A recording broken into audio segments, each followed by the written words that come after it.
Olá, seja bem-vindo ao nosso seminário através das cartas do apóstolo Paulo, de UIC. Tem também uma preocupação que a gente continue estudando a palavra de Deus, entendendo as escrituras sagradas e principalmente as cartas de Paulo. Elas são muito importantes para nós estudarmos em grupo, fazemos essa leitura, fazemos debates, entender os planos e projetos de Deus que vêm desde os tempos onde Jesus abençoou a sua igreja no Pentecoste para que ela leve a mensagem a todos os cantos do mundo, a todas as pessoas. E as cartas no Novo Testamento, elas representam essa preocupação do Espírito Santo em que as pessoas pudessem ter acesso. Naquele tempo, as nossas comunidades eram em casas, em lugares mais remotos, mesmo nas cidades, não existiam catedrais, templos, mas era uma igreja viva, vibrante. E uma das cartas que me emocionam muito ao estudar e ler esta carta é a carta de Paulo aos Efésios, que mesmo no momento difícil da sua vida, preso, ele sabia expressar o seu amor, a sua gratidão a Deus e a sua preocupação com as pessoas. Então nós vamos começar nessa jornada aqui, que eu chamo essa carta do amor incondicional. Embora nós entendemos hoje que a palavra amor ela tem sido muito desgastada, sendo comparada com muitas coisas que não são amor, mas no contexto da palavra de Deus, o amor sempre ele é fundamental, porque ele é essência. E por isso que a palavra de Deus nos diz em 1 Coríntios, no capítulo 4, que Deus é amor. Então o amor ele permeia todas as escrituras sagradas. E junto com essa palavra amor, nós encontraremos vários adjetivos que reforçam esse conceito, e um deles é o amor incondicional de Deus.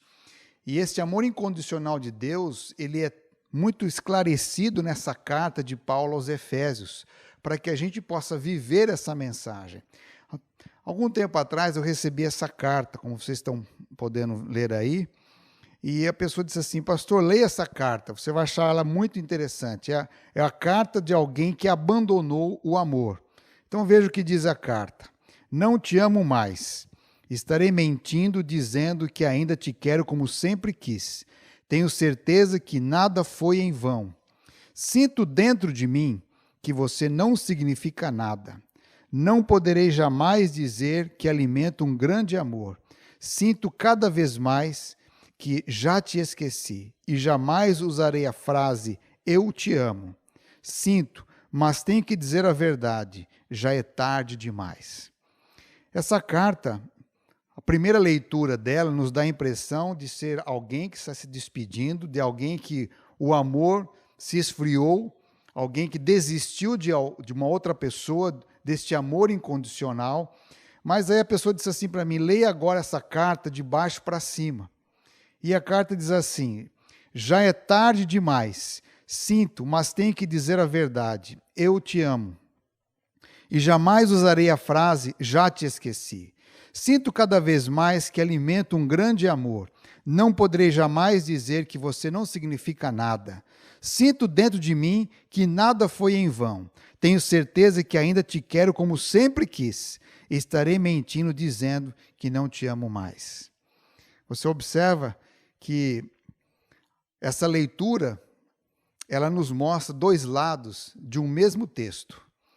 E muitas vezes nós não enxergamos a leitura correta do texto bíblico. Muitas vezes olhamos para a Bíblia e não encontramos, segundo o nosso próprio olhar, um amor de Deus incondicional. Mas quando nós lemos novamente a palavra de Deus, nós vamos ver ali que há um Deus real que se preocupa com a transformação da sua vida, se preocupa em revelar a você que você pode ser novamente transformado à imagem e semelhança desse Deus. Portanto, a carta aos Efésios foi escrita por Paulo.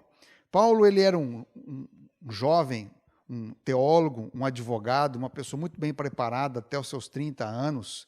Seu nome era Saulo, mas agora ele adota o seu nome romano, Paulo, que significa o menor, porque Cristo Jesus apareceu a ele quando ele perseguia os seguidores de Cristo. E você conhece a conversão de Paulo, a sua história é muito bem retratada no livro dos Atos dos Apóstolos. E esse Paulo agora, ele é um plantador de igrejas, ele é um homem que vive pelo Evangelho de Cristo. E você vai ver que as suas cartas sempre têm uma temática. Como essa, por exemplo, ele escreveu preso lá da capital do Império, que era Roma, no ano 62 depois de Cristo, com o objetivo de mostrar a importância da unidade das pessoas em torno de Jesus Cristo. Ou seja, as cartas tinham um propósito de unir as pessoas, mostrar para elas como o evangelho funciona.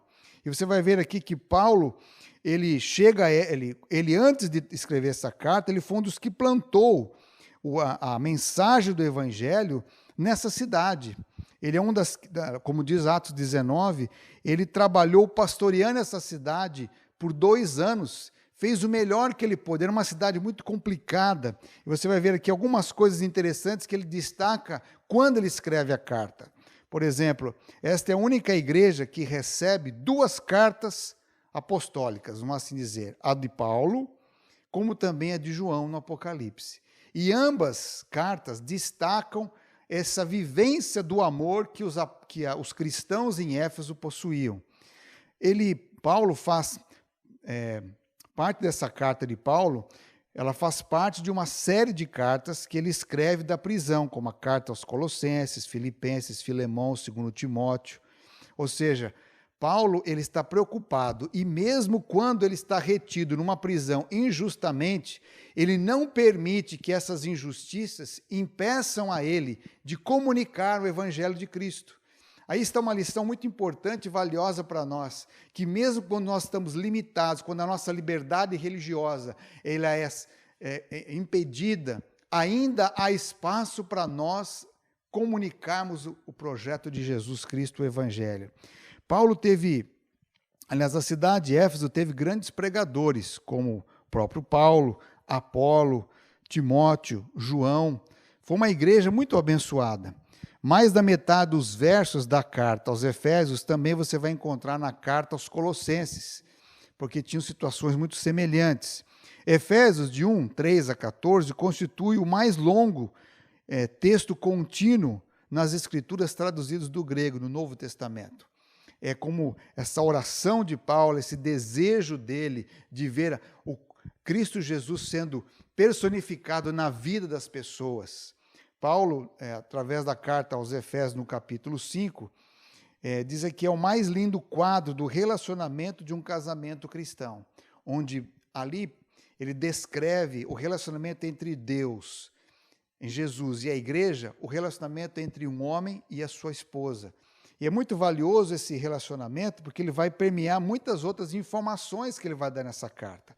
Como, por exemplo, Efésios, no capítulo 6, nos oferece um poderoso ensino sobre a guerra espiritual, incluindo como prevalecer nessa batalha espiritual através da armadura de Deus.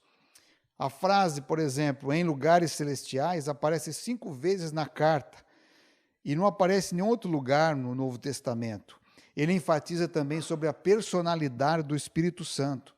Ou seja, Paulo, ele mostra que o Espírito Santo é uma pessoa, que o Espírito Santo faz parte da divindade celestial, que ele foi comissionado para trabalhar conosco, para dar forma à igreja, para convencer-nos da justiça, do juízo e do pecado, mas também para nos gerar o fruto do Espírito, para nos capacitar, dando dons à igreja. Então, Paulo ele enfatiza muito esse trabalho do Espírito Santo. Ele usa também a palavra graça, que é a palavra mais mencionada nessa carta, né? Usando 12 vezes. E os termos em Cristo e nele também são usados por volta de 15 vezes nessa carta. Muitos estudiosos têm escrito comentários sobre esta carta aos Efésios, entre eles John Stott, que foi um grande teólogo e escritor. Ele diz assim: toda a carta é uma magnífica combinação da doutrina cristã com os deveres cristãos, a fé cristã e a vida cristã, o que Deus tem feito através de Cristo e o que nós devemos ser e fazer como consequência desse relacionamento com Cristo. Então, ou seja, as cartas, geralmente, elas têm uma parte teológica, uma parte teórica, explicando o Evangelho, a história do Evangelho, as informações concernentes ao Evangelho, e uma segunda parte explicando como se vive o Evangelho. Ou seja, o objetivo dos cristãos, dos apóstolos, era que os cristãos praticassem como que o Evangelho funciona na nossa vida. Um outro escritor, Philip Schaff, ele diz assim: Carta aos Efésios é a epístola das coisas celestiais, com uma liturgia solene, uma sinfonia a Cristo e sua impecável noiva, o cântico dos cânticos do Novo Testamento. Ou seja, ele retrata esse amor incondicional de Cristo para com a sua igreja, do homem para com a sua esposa. E é impressionante que nessa carta, Paulo ele também faz algumas comparações com a pessoa de Jesus. Ele trata, por exemplo, Jesus em 7 palavras diferentes, ou 7 argumentos diferentes. Por exemplo, ele diz que Jesus é o amado, no capítulo 1, verso 6, que Jesus é o cabeça da igreja, que Jesus é a nossa paz, que Jesus é a pedra angular, que Jesus é a oferta e sacrifício, que ele é o salvador do corpo e que Jesus é Senhor. Você observa que é interessante essa sequência de pensamentos que ele coloca a respeito de Jesus, esses adjetivos do que ele é.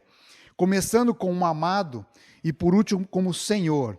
Ou seja, aquele que é amado, aquele que ama a sua igreja, aquele que ama o seu povo, ele é reconhecido no final como Senhor, porque ele que dá a vida pelas pessoas. E você vai percebendo algumas coisas. Na primeira parte, que é do capítulo 1 ao capítulo 3 da carta aos Efésios, é a história do Evangelho, que é descrito em 5 maneiras. Entre textos e orações, Paulo nos dá algumas evidências interessantes aqui. Primeiro, ele fala que qual é a bênção do cristão, do crente? É o que Jesus fez por ele. É o que Jesus deu a sua vida por nós. Então ele vai descrevendo aqui do capítulo 1, verso 3 ao 14, um pouco do que Jesus fez por nós, do sacrifício que ele realizou em nosso favor. Depois, do verso 15 ao verso 23, ele fala da oração. Ele ora pela igreja, ele ora para que haja uma união entre judeus e gentios, porque ambos são feitos por Deus, ambos são chamados para fazer parte da família de Deus. E é interessante esta oração, porque ela diz assim, olha, por essa razão, desde que ouvi falar da fé que vocês têm no Senhor Jesus Cristo e do amor que demonstram para com todos os santos, não deixo de dar graças por vocês, mencionando-nos em minhas orações. Peço que o Deus do nosso Senhor Jesus Cristo, o glorioso Pai, lhes dê espíritos de sabedoria e de revelação no pleno conhecimento dele. Desculpe pelo espirro aqui. Mas aqui Paulo está falando dessa importância. Ele era uma pessoa que gostava, se interessava em orar pelas pessoas. Aqui está uma coisa importante, queridos jovens, homens e mulheres, adultos. Faz parte do ministério jovem, do ministério de cada cristão, incluir um ministério de oração. Ter o nosso quarto de guerra, nossa batalha com Deus todos os dias, nossas orações, por onde a gente vai. Paulo se preocupou, mesmo ainda sendo um jovem, ele demorou um tempo para começar o seu ministério, mas ele entendeu a importância do ministério de intercessão, de oração. Orar pela cidade que você mora, pela universidade que você estuda, orar na rua, pela rua que você mora, pelos vizinhos, pelas pessoas com quem você se relaciona, na empresa que você trabalha. Sabe, isso faz parte, ter uma lista de pessoas pelas quais você intercede. E você observa que aqui Paulo, ele investe várias informações a respeito da oração nesse texto. Ele fala ainda nessa parte do livro, esse poder ele exerceu em Cristo, ressuscitando dos mortos e fazendo-o assentar à sua direita nas reuniões celestiais, muito acima de todo governo e autoridade, poder e domínio, e de todo nome que se possa mencionar, não apenas nesta era, mas também na que há de vir. Então, ele faz essa referência da importância do que Deus fez em nosso favor através de Cristo. Ele também menciona no capítulo 2 a nova vida em Cristo. Ele mostra que nós estávamos mortos em nossas ofensas e pecados, e pela ressurreição, pelo sacrifício e ressurreição de Cristo, nós temos vida outra vez. E todo esse trabalho é manifestado pela graça, a graça de Deus em nosso favor, aquilo que Jesus faz em nosso favor. Isso é muito relevante, porque é através da graça que o Senhor reúne e forma essa nova família que Paulo tanto menciona aqui. E por outro aspecto, no capítulo 3, ele fala da revelação do mistério, as boas novas a todos. Quando você vê aqui, por exemplo, por essa razão eu, Paulo, sou prisioneiro de Cristo Jesus, por amor de vocês, gentios. Então, ele agora se dirige a esse grupo, aqueles que não cresceram na fé judaica, que não tiveram acesso aos oráculos de Deus, mas agora está sendo comunicado a eles a boa notícia do Evangelho. Paulo trabalha e ora por essas pessoas e diz, eu dou a vida, eu sou feito prisioneiro de Cristo para levar a vocês. Por causa de vocês, muitas vezes eu sou rejeitado em alguns outros lugares, até mesmo pelos meus próprios irmãos, para que eu leve a vocês a palavra de Deus. Paulo ele revela esse mistério. Qual é o mistério da salvação? Que é aberto a todos os povos, não é exclusivo de alguém. E por último, ele termina essa sessão com uma oração de intercessão, com o ministério de oração intercessora. Como disse para vocês, nessa sessão há duas orações, dois momentos de intercessão, onde Paulo está preocupado que gentios e judeus possam ser unidos numa única só família. E aí você vê a segunda parte.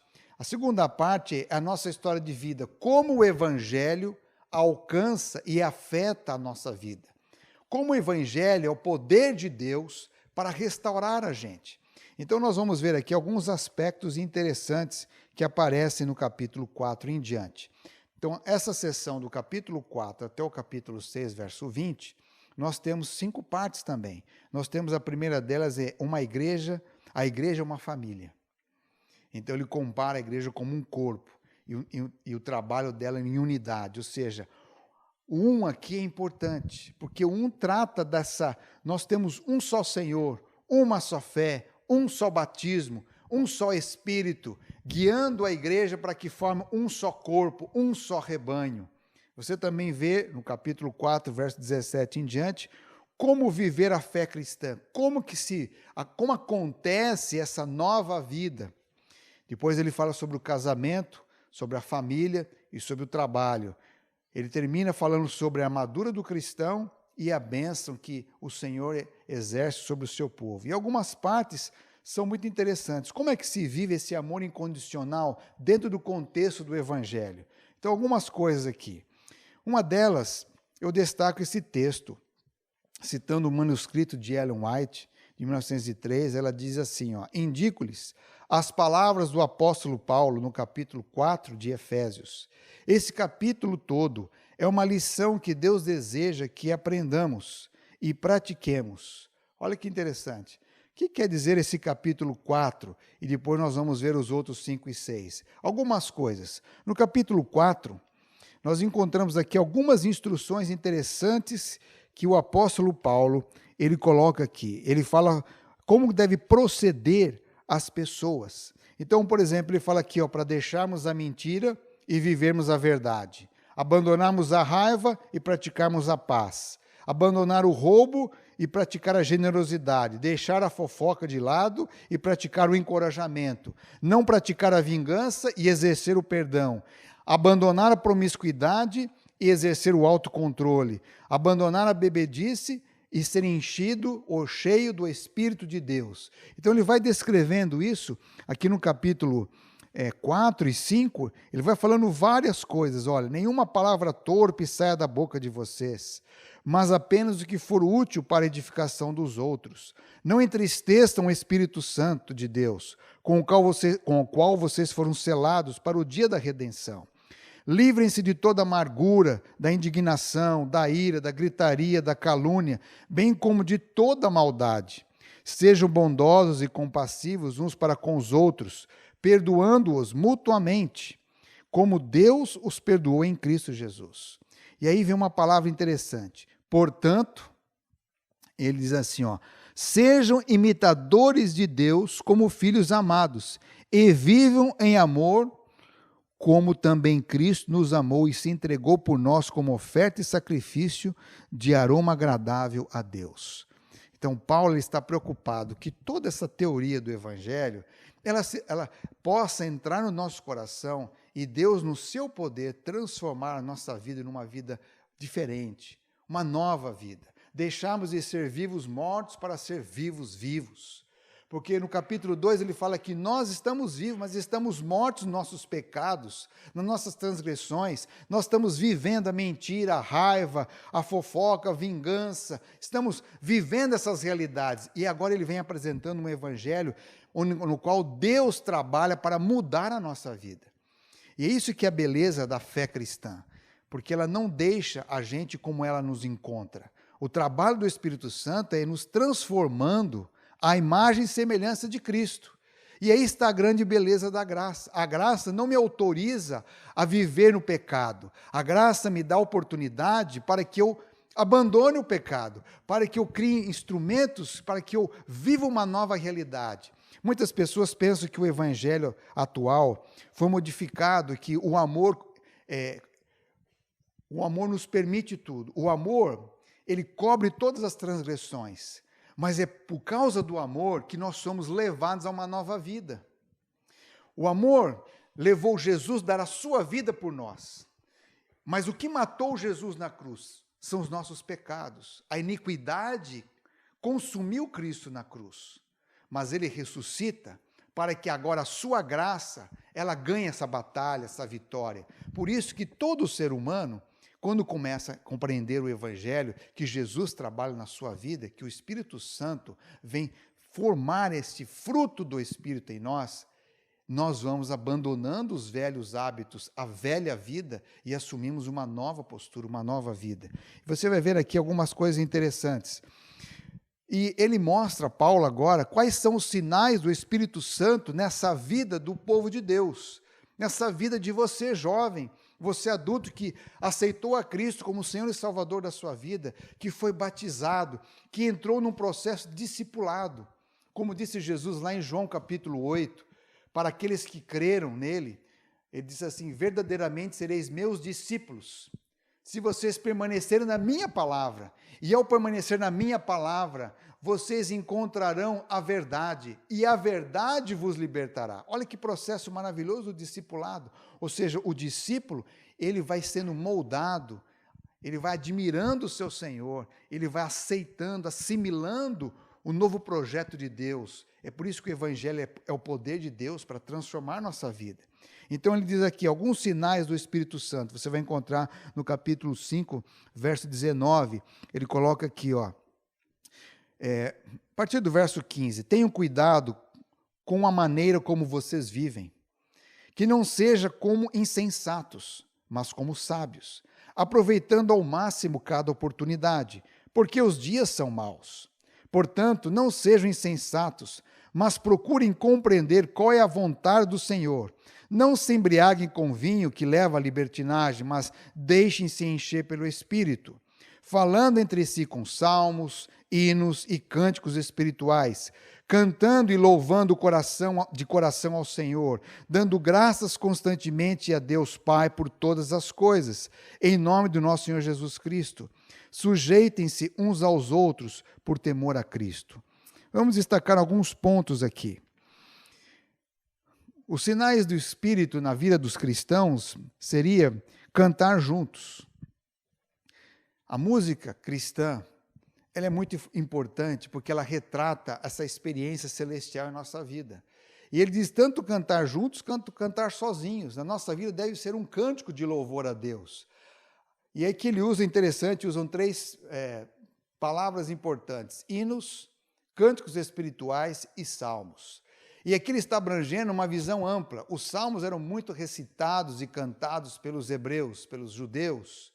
Os cânticos espirituais, os asiáticos, eles tinham essa expressão de ter essa naturalidade para cantar, então, mas ele fala assim que são cânticos espirituais, cânticos que refletem essa experiência com Cristo. E também ele menciona os hinos, nos quais os gregos eram os grandes compositores, mas hinos que eles falam aqui que possam refletir a glória de Deus, que vão refletir a bênção de Cristo em nossas vidas. Então, ou seja, já naquele tempo, muitos cristãos tinham as suas composições, as suas experiências com Deus para animá-los na fé. Tanto é que o próprio Paulo, em suas cartas, ele escreve alguns hinos. Você, por exemplo, quando lê Filipenses capítulo 2, você ali tem um hino né? O hino da encarnação de Cristo, depois da entronização de Cristo. Nós vemos essa beleza nas Escrituras Sagradas. E Paulo diz assim, sinais do Espírito na vida de alguém é quando ele louva a Deus, quando ele, a sua vida, ele reconhece que ele é um adorador em todo o tempo do Criador. Outra evidência, ele fala assim, sendo agradecidos. Hoje se sabe muito bem que a gratidão é um elemento fundamental na cura mental, psíquica, emocional de uma pessoa. Expressar palavras e ações de graças. E Paulo está dizendo assim, sejam imbuídos desse espírito de gratidão. Isso é uma forma de que o Espírito Santo está agindo em suas vidas. E ele fala também, abençoando os outros, sujeitando-se uns aos outros. O que quer dizer isso? Respeitar um ao outro, respeitar opiniões diferentes, preocupar-se mais em servir do que ser servido. Há muitas maneiras de nós fazermos isso. Vivemos num contexto social que muitas vezes a inveja tem tirado o brilho de nós respeitarmos as pessoas. E aqui está o verdadeiro cristão, o discípulo do Senhor Jesus Cristo, ele procurará usar de palavras de afirmação, de bênçãos, para edificar os seus semelhantes, edificar o seu próximo. E Paulo, ainda continuando nessa carta, diz assim, há uma beleza que está contida nessa carta, onde homens e mulheres precisam aprender como é o relacionamento de Jesus com a sua igreja. Então ele define o relacionamento de um homem e de sua mulher usando algumas palavras interessantes. Ele diz assim, mulheres, sujeite-se cada uma ao seu marido como ao Senhor, pois o marido é o cabeça da mulher, como também Cristo é o cabeça da igreja. Então, antes de nós utilizarmos a palavra sujeitar-se ou submeter-se de uma maneira equivocada, nós precisamos olhar e ver quem é Jesus. Como que a igreja submete-se a Cristo? Unida a Cristo. Ela é companheira de Cristo. Ela não é pisoteada por Cristo. Ela não é humilhada por Cristo. Então, quando nós falamos de relacionamento, nós estamos falando de voltar àquele relacionamento pelo qual Deus nos criou no Éden, onde a mulher foi tirada do lado do homem, feita companheira do homem, uma idônea companheira do homem. E isso que nós devemos estar baseando os nossos relacionamentos. Não basear no pós-pecado, onde a mulher seria sujeita ao marido, e você observa que parece que é uma palavra profética de Deus, lá em Gênesis 3, e nós vemos hoje a quantidade de casamentos e famílias falidas, onde se oprime as pessoas. Mas quando nós aceitamos a Jesus, nós queremos que o nosso lar volte a ser semelhança do que era o Éden. E é por isso que Paulo menciona aqui a importância de olharmos para Cristo, como Cristo trata a igreja, assim o marido deve tratar a sua esposa. Assim como a igreja deve reconhecer que Cristo é o seu cabeça, o seu líder, é aquele que dá o rumo, assim também a mulher deve ser companheira do seu marido e respeitá-lo como líder do lar e ajudá-lo nesse processo. Então Paulo ele fala da importância do amor que o homem deve ter com a mulher, ou seja, esse amor é o amor incondicional como Cristo tem para com a sua igreja, e assim como a igreja respeita a Cristo, a mulher deve respeitar o marido. Assim como o marido dá a vida pela mulher, Cristo deu a vida pela igreja, nós homens casados somos chamados para dar nossa vida pela nossa esposa, e ela, em contrapartida, ela é chamada a ser companheira, andar junto, trabalhar junto, ter uma comissão, ou seja, a missão dos dois juntos de formar uma família que seja semelhança à família espiritual. Paulo ainda continua nessa carta dizendo assim, há um relacionamento que precisa ser mantido também dentro dessa visão do cristianismo. E que visão é essa? O relacionamento entre pais e filhos, patrões e empregados. Então ele diz aqui no capítulo 6, nós lemos da seguinte forma, filhos, obedeçam aos seus pais no Senhor, pois isso é justo. Honra teu pai e a tua mãe. Este é o primeiro mandamento com promessa, para que tudo te ocorra bem e tenhas longa vida sobre a terra. Pais, não irritem seus filhos, antes criemos segundo a instrução e o conselho do Senhor. Então, Paulo está trabalhando primariamente aqui com um senso de família, onde pais e filhos precisam ter um bom relacionamento. Filhos são chamados a honrar os seus pais, respeitar os seus pais, a praticar a obediência aos conselhos e orientações da sua família e exercer fidelidade aos seus pais. Também os pais são chamados a não irritar os filhos, a não criar uma situação adversa aos filhos, no sentido de fazer com que eles rompam esse relacionamento. Por isso que na Bíblia cristã, você tem no livro de Malaquias, o último chamado de Deus, ali diz assim, depois virá alguém como Elias, que vai ensinar as leis do Senhor, e pais e filhos se converterão uns aos outros, para que eu não fira a terra com maldição. Há uma bênção de Deus especial aos pais e filhos, quando nós aprendamos a conviver bem, a respeitar a autoridade paterna e a cuidar e respeitar os filhos. Como também ele diz aqui, devemos, ele fala aos escravos, algumas versões de servos, outras nós podemos dizer empregados, servidores, obedeça aos seus senhores terrenos com respeito e temor, com sinceridade de coração como a Cristo. Obedeçam-lhe não apenas para agradá-los, quando eles os observam, mas como escravos de Cristo, fazendo de coração a vontade de Deus. Sirva aos seus senhores de boa vontade, como servindo ao Senhor, e não aos homens, porque você sabe que o Senhor recompensará cada um pelo bem que praticar, seja escravo ou seja livre. Vocês, senhores, tratem seus escravos da mesma forma. Não os ameacem, uma vez que vocês sabem que o Senhor deles e de vocês está nos céus, e Ele não faz diferença entre pessoas.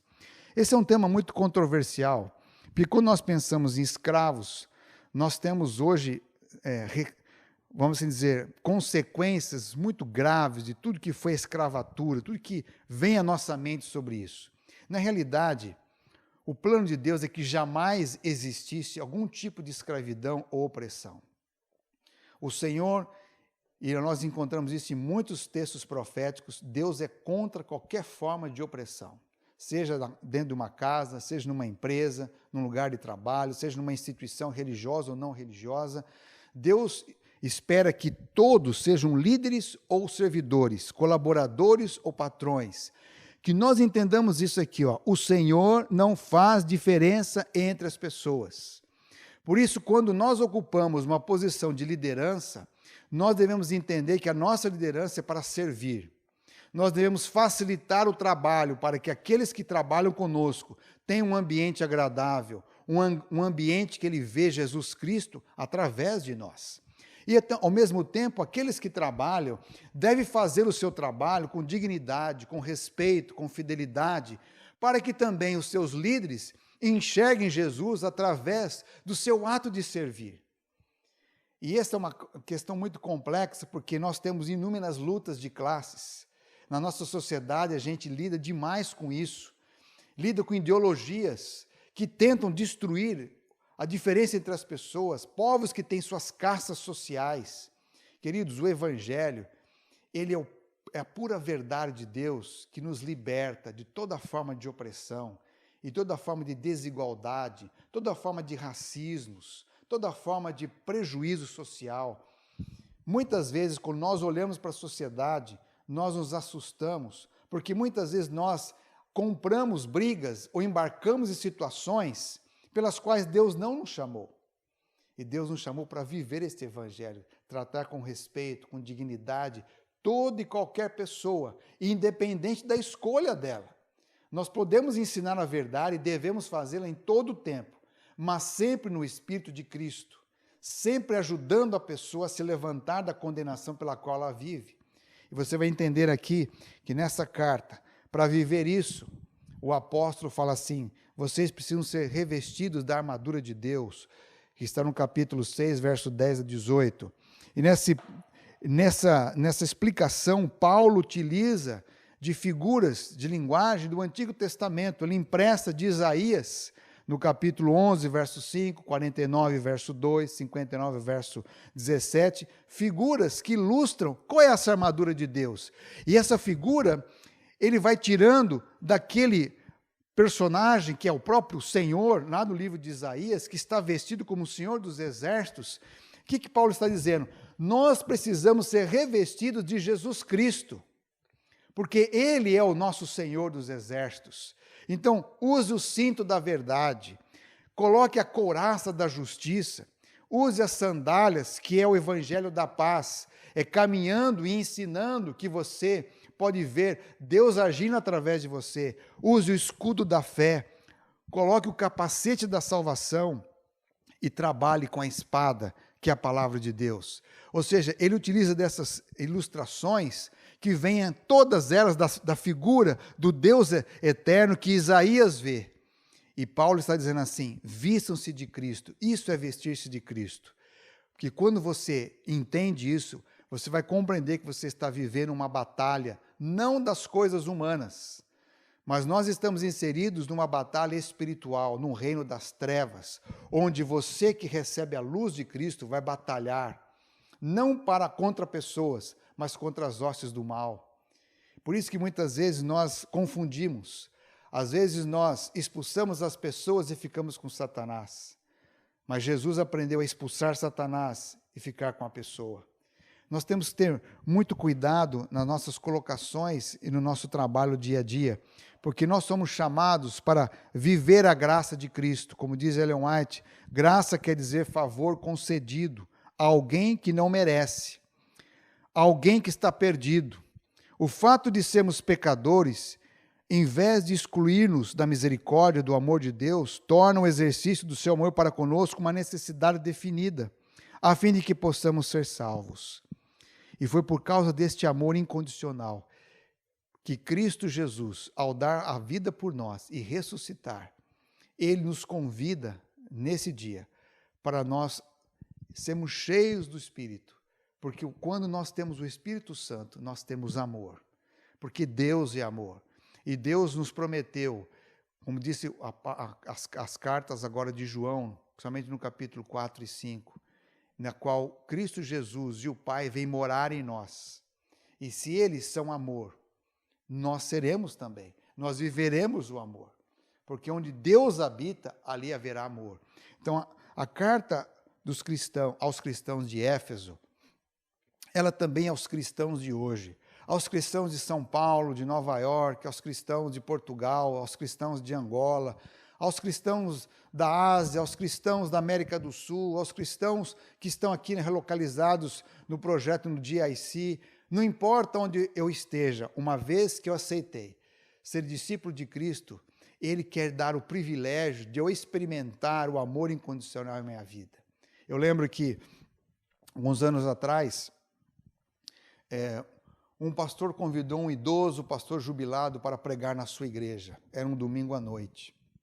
E aquele homem começou a pregar o texto mais conhecido das Escrituras, João 3,16, que diz, porque Deus amou o mundo de tal maneira que Ele deu o seu Filho unigênito, para que todo aquele que nele crer não pereça, mas tenha vida eterna. E aquele homem contou uma história para ilustrar esse texto. Ele diz que certa vez um pai, com seu filho, com um amigo do seu filho, foram fazer um passeio de barco em alto mar no Pacífico. Em determinada altura, uma tempestade se levantou e ele não conseguiu dominar aquele barco, ele emborcou e eles caíram na água. E o pai ficou perto de uma corda e ficou agora numa dúvida. Aquele homem era um cristão, era um pastor, era uma pessoa que pregava o evangelho. Em questões de segundo, ele tinha que decidir se salvava o filho ou se salvava o amigo do filho. E ele lembrou do seu filho rapidamente, que havia entregue sua vida a Jesus, que havia sido batizado. E nesse momento ele olha para o filho e joga a corda para o amigo do filho, dizendo, filho, o pai te ama, e jogou a corda para o amigo do filho. O filho não resistiu e ele foi a óbito, ele morreu afogado nas águas do Pacífico, mas ele conseguiu salvar o amigo do filho. E ele contando porque o amigo do filho não conhecia Jesus, nunca tinha ido numa igreja, embora eram amigos na escola, mas nunca tinha ido numa igreja. E aquele homem foi contando essa história e diz assim também, um dia Deus lançou a sua corda, o seu cordão de escarlata para salvar a gente. Nós não merecíamos. Ele deixou o seu filho vir a este mundo para morrer, dar sua vida para que nós possamos ser salvos. No final daquele culto, um grupo de adolescentes que estavam na igreja começou a questionar: como? Será que você faria isso? Será que o seu pai faria isso em salvar o seu amigo e deixar você morrer? E quando chegou à porta da igreja cumprimentar aquele idoso pastor, um deles disse assim: essa história que o senhor contou realmente é verdade? Como que alguém vai deixar o filho morrer para salvar o amigo do filho? E aquele pastor idoso, cumprimentando aqueles jovens, disse assim: queridos, aquele homem do barco, aquele pastor, sou eu. Aquele filho que morreu era o meu filho. E o pastor da sua igreja, que me convidou para pregar hoje à noite, é o amigo do meu filho que foi salvo naquele dia. Queridos, há pessoas nesse mundo muito abnegadas, que conseguem enxergar na sua maturidade espiritual coisas que a gente não consegue ver. Mas quando nós entregamos a nossa vida a Jesus, nós vamos experimentar dia a dia o seu amor incondicional para conosco, para que nós possamos praticar isso com os nossos amigos, os nossos filhos. Se você ama os seus amigos de verdade, se ama os seus irmãos de casa, ensine-os a palavra de Deus. Quando você vê alguém caindo no pecado, ajude-o, ore por ele. Não fofoque do pecado dele para os outros, mas tenha coragem em Cristo de ajudar o seu amigo a sair das garras de Satanás. Sabe, precisamos hoje de muitos jovens, homens e mulheres que se preocupam de verdade com seus amigos, mas não que cubram os seus erros e falhas, mas que os ajude, que converse com eles, que orem por eles, que chorem por eles. Porque há muitos jovens que Deus quer salvar, mas que muitas vezes nós somos coniventes com os seus erros, ficamos quietos, aplaudimos, depois fofocamos os seus erros. A carta de Paulo aos Efésios, como também a carta de João, que Cristo mandou ele escrever para os Efésios, era um povo que aprendeu a amar incondicionalmente uns aos outros, preocupando-se que não ficasse no caminho do pecado, mas que voltasse para os caminhos de Deus. Que o Senhor Deus nos abençoe e que a leitura desta carta aos Efésios você possa fazer com seus amigos e ver ideias práticas de como ajudá-los a viver a fé cristã nessa geração. Que Deus te abençoe e que Deus te guarde. Convido você a uma oração nesse momento. Pai querido que estás nos céus, obrigado por se preocupar conosco, de tão longínquo tempo, onde Paulo, lá de uma prisão, escreveu esta carta no ano 62, para uma cidade que ele amou aquelas pessoas, que ele plantou uma igreja. Mas essa carta, Senhor, cruzou séculos e está na Bíblia para nós hoje, que também precisamos entendê-la no contexto certo. Não precisamos reescrever esta carta.